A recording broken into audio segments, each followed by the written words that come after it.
All right, picking right up where they don't cut off. We're limited on the amount of time in those videos. But just so you can see, I'm using the eraser tool, erasing the black, selected this mask right here. So I'm getting rid of some of that area that's covering up the other photo that I want you to be able to see.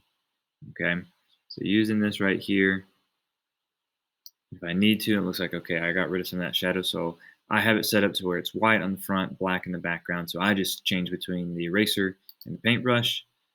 Paintbrush is going to bring that back so that shadow comes right back. Looks good.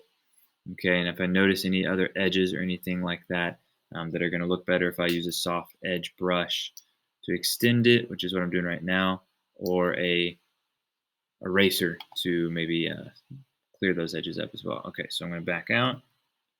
It looks like I've got all the overlapping parts fixed there. So I'm going to go do the same thing with my next layer. So I got to make sure to select it here. Okay, I'm covering up the leg, the next part. So that's where I want to use my eraser to remove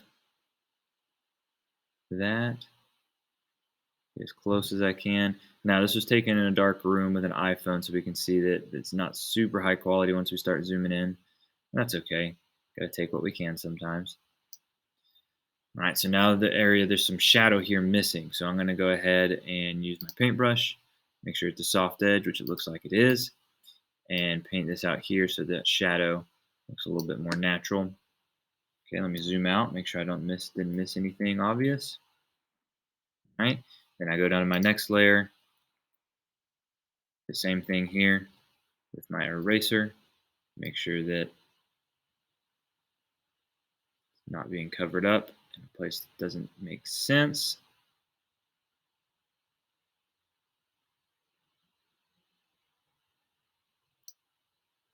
Let's see, maybe I should erase a little bit in between here. Let's see if the shoes show up. Yeah, showing up there too, just so it makes perfect sense what I'm looking at. All right, let's back out here. Looks good. I can kind of see a line on the ground, so I'm going to use my eraser. I'm going to use my paintbrush because I want to see more shadow. It's got a soft edge still. It's large. Get rid of that edge. Now I'm going to choose the next layer, and really the only thing I notice there is that the shadow looks weird on the table. So I'm going to extend that with my paintbrush, painting white on that mask layer. Get that looking right. I don't see, oh yes there is. There's some overlap here. So I'm going to go to the eraser, erasing to black, this layer right around here, so the leg, the next subject is not covered up.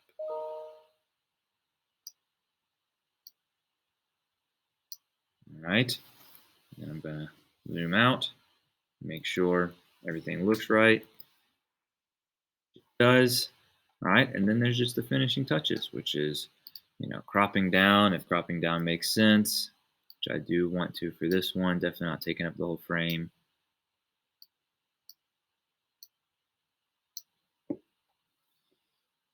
Crop that, and then, any general editing that you'd want to do. Brightness and contrast. Oh, but you can see here as I turn the brightness up, there's some differences there. I might need to go back in there and clean up. But you know what? It's because my brightness and contrast is in the middle of that. We want this to be on top. It'll affect everything same. There we go. That makes more sense. Contrast. Playing around with this. Always playing around with these just to make your photos higher quality, look better. All that kind of stuff. And then you save it as a JPEG, because right now it'll be saved as a PSD with all our layers. File, save as. Once you've chosen your location and name, make sure that we change that format to a JPEG, and we're good to go.